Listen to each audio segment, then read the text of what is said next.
lot of similarities if you follow the stories and like what are they saying? I mean, Right. all of them have some sort of a creation myth.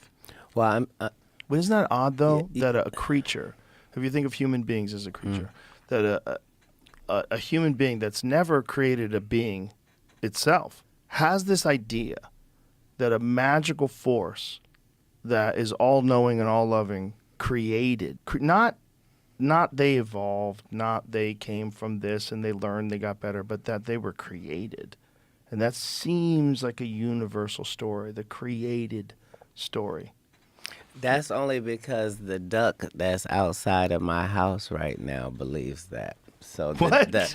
so the duck is sitting on 6 eggs on a nest right by the house, Uh-huh. right by a 250-pound dog, a alibi,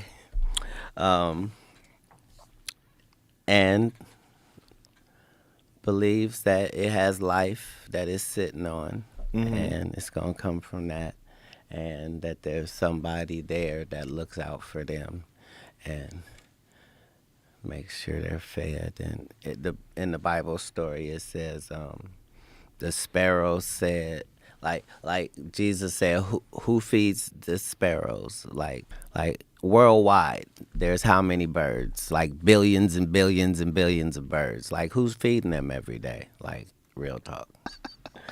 Right. Yeah, because what you're looking for is you need to find a mistake. That's how we would know maybe there's no creator. But we don't go through our regular life seeing things and thinking nobody created it. Like, that would be as weird as us being in this room going, nobody made those curtains, nobody made these cameras, Right. nobody made, like, what? We never have evidence of that. What do you think? Why do you think people have a reluctance to take in the idea of a creator? Like, what do you think about it to them? There's some people that fancy themselves as intellectuals and they refuse to take in a concept for which there's no proof. And that's what they'll say. They use this very reductionist view of what God is. And they'll say there's no proof. And that, they're a staunch atheist. And a lot of them, they even talk like religious people. They almost their atheism becomes a religion. Instead of being completely open-minded to the possibility that you have zero idea what happens when you die. A lot of people that are atheists don't like God. And God would have to exist for them to not like.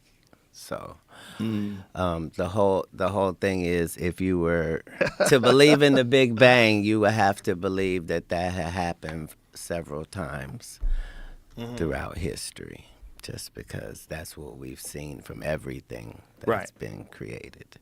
We don't see one individual unique thing that exists and is responsible for all things, except the Big Bang.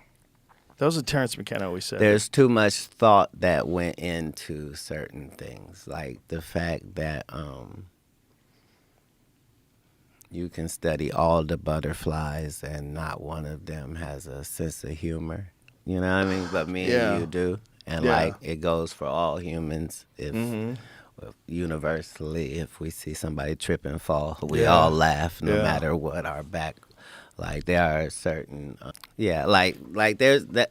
I'm trying to think of what the reasons are to not believe, but I can't remember what they are because it doesn't line up with anything. Like, and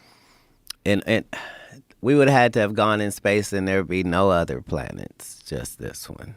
Just that's it. For this story to make sense universally. Like we're at a terrible time in history to say, oh, we don't believe in people from outer space when we can go to outer space. Like it's almost asinine to try to make both of those make sense. And to think that there's our sun is not the biggest sun, right? Not even close. But it's the biggest sun we ever gonna see, Yeah. right? So it's the biggest fucking sun, right? But the truth is, no, it's way bigger. Like, right, like that.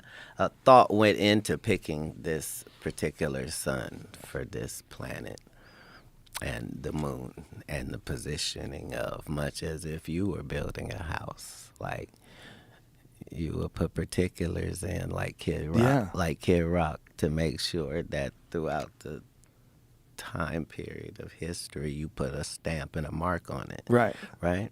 Yeah. That's why if you were extraterrestrial, let's say, and you were going to build one building on this planet, it would be the pyramids. 100%. Like, most people don't even understand that there was a whole outer covering on that thing, and gold capped at Gold the top. cap, Like, smooth it was limestone, yeah. it was a planetary monument. Yeah. Right. You might be right. It makes more sense than the idea that these people pushed those things into place and then got them hundreds of miles out of the mountain with ropes. Shut the fuck up. Throughout history, we have not done things that did not profit us, and not 150 years from now. Right. Now. Right. Now, Always. always. All through history. Right. So to be thinking that this particular civilization, oh, you know what we all care about? When he gonna die. I dedicate my life to when he gonna die. I'm gonna die while I... Yeah. No, history doesn't say that in any way. It's also the sheer mass. 3,200,000 stones in the Great Pyramid. That is so much mass. All of the wonders of the world are truly that. Yeah. Yeah. Yeah, there's a bunch of them too, man.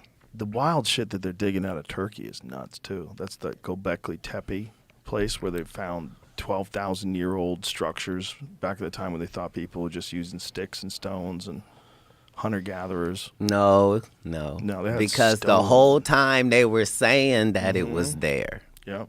But understand, these are the things worthy of a war, just so you know. Worthy of a war. Yeah. You see what I'm saying? All throughout history, like, you know what I mean? That's the only thing a rational person can take from Hitler's story, is being able to see what if you had unlimited resource and ability to just follow global rabbit hole. You find out that most stuff that is labeled BS is not BS. BS is very hard to come by.